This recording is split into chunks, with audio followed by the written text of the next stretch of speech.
Halo semuanya, selamat datang. Pernah kepikiran gak sih kalau ilmu sosial itu bukan sekedar mata pelajaran yang kita hafal di sekolah, tapi sebenarnya ini adalah semacam perangkat atau toolkit yang praktis banget buat kita pakai sehari-hari. Nah, kali ini kita akan bongkar gimana caranya ilmu sosial bisa jadi kotak peralatan mental buat kita, biar bisa bikin keputusan yang lebih cerdas dalam hidup. Yuk kita mulai dengan satu skenario yang nunjukin betapa pentingnya perangkat ini. Coba deh, bayangin posisi ini. Kamu lagi santai di pantai, nikmatin ombak, tiba-tiba semuanya jadi aneh. Air lautnya surut jauh banget, sampai ikan-ikan kelihatan di pasir, terus kamu dengar ada suara gemuruh yang dalam dari tengah laut. Ini bukan soal ujian biasa loh. Ini pertanyaan tentang gimana caranya bertahan hidup. Jawaban yang benar? Ya tentu aja, ini adalah tanda-tanda awal tsunami. Ini jadi bukti nyata kalau literasi bencana, yang sebetulnya bagian dari ilmu sosial, adalah perangkat yang vital banget buat kita bisa selamat. Oke, perangkat pertama dalam toolkit kita adalah kemampuan buat membaca lingkungan di sekitar kita. Dan ini bukan cuma soal alam ya, tapi juga soal informasi, situasi, dan gimana kita bisa ngenalin pola-pola tertentu buat ngambil tindakan yang paling tepat. Oke, di tengah kepanikan, kamu nerima dua info yang bertolak belakang di handphone. Info A dari akun gak jelas isinya bikin takut banget, sementara info B dari akun resmi BMKG nadanya lebih tenang dan terukur. Pilihan kamu saat itu bisa menentukan segalanya, jadi mana yang bakal kamu percaya? Nah, tindakan yang paling benar adalah percaya sama info B dari sumber resmi, dan kalau bisa, langsung cari konfirmasi lebih lanjut. Ini nih, inti dari membaca lingkungan di zaman sekarang. Kemampuan buat nyaring informasi, bedain mana fakta mana hoaks, apalagi di saat-saat genting di mana tiap detik itu berharga. Informasi yang udah kita verifikasi tadi, selanjutnya harus kita ubah jadi tindakan nyata yang bisa nyelamati nyawa. Jadi bukan lari paniknya jelas ya, tapi ngikutin urutan yang benar. Lindungi diri dulu, tunggu sampai aman, baru dievakuasi dengan tenang. Nah, ini semua adalah hasil dari pemahaman yang benar soal situasi. Inilah inti dari perangkat pertama kita tadi, namanya literasi bencana.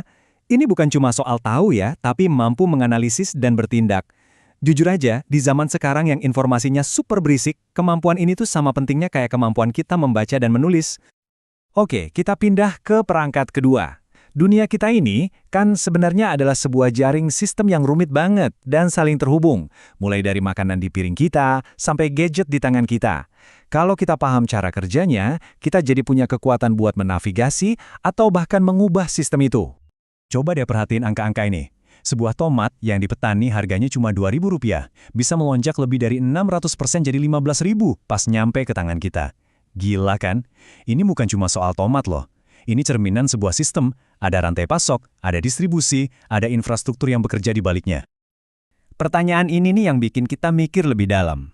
Kenaikan harga segede ini nunjukin ada sesuatu yang nggak efisien atau mungkin nggak adil di dalam sistemnya. Terus solusinya apa dong? Apa cuma minta pedagang nurunin untungnya? Kayaknya nggak sesimpel itu.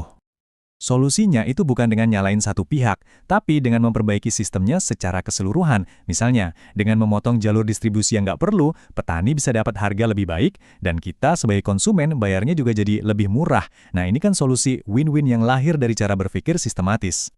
Dan pola pikir kayak gini nggak cuma buat nyelesain masalah loh, tapi juga buat nyiptain peluang. Contohnya pengrajin batik yang tadinya mungkin kalah saing sama produk impor, begitu dia paham sistem e-commerce global, dia bisa langsung jual produknya ke pasar internasional. Dia melihat sistem dan dia memanfaatkannya. Keren! Sekarang, perangkat kita yang ketiga, belajar dari masa lalu.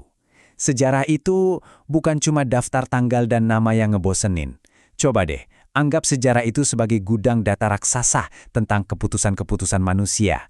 Mana strategi yang berhasil, mana yang gagal. Ini semua ngasih kita konteks buat ngadepin tantangan hari ini. Coba lihat betapa dinamisnya sejarah. Dalam 24 jam yang super tegang ini, kita bisa lihat ada desakan, ada negosiasi, ada perumusan ide, dan akhirnya ada tindakan. Ini bukan cuma urutan kejadian biasa. Ini adalah sebuah drama tentang gimana caranya ngambil keputusan di bawah tekanan yang luar biasa. Sejarah juga ngajarin kita kalau nggak ada satu cara tunggal buat berjuang. Cut Nyak Dien milih angkat senjata. R.A. Kartini milih pena dan pendidikan. Dua-duanya pahlawan. Pelajarannya apa? Konteks itu menentukan strategi. Kadang kita butuh perlawanan fisik, tapi di waktu lain, perjuangan lewat pikiran bisa jadi jauh lebih kuat. Oke, kita udah punya 3 perangkat keren nih. Membaca lingkungan, menavigasi sistem, dan belajar dari masa lalu. Sekarang, yuk kita coba gabungin ketiganya buat mecahin sebuah dilema pribadi yang, wah, rumit banget. Nah, ini persimpangan jalan yang nyata banget buat banyak orang. Nggak ada jawaban yang gampang di sini. Milih SMA bisa jadi ngejanjiin jalur kuliah yang lebih luas, tapi SMK nawarin skill praktis dan kemandirian finansial yang lebih cepat. Jadi, gimana cara mutusinnya?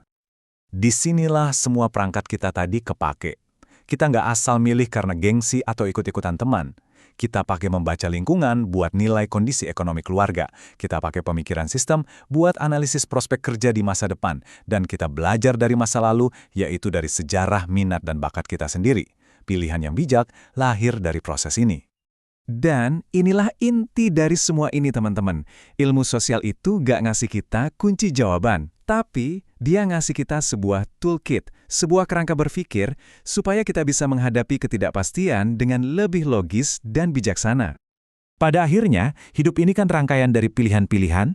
Dengan perangkat yang tepat, kita bukan cuma bisa bikin pilihan yang lebih baik, tapi kita juga jadi pembelajar seumur hidup yang lebih baik. Pertanyaannya sekarang adalah, setelah ini, apalagi nih yang mau kamu pilih untuk kamu pahami lebih dalam?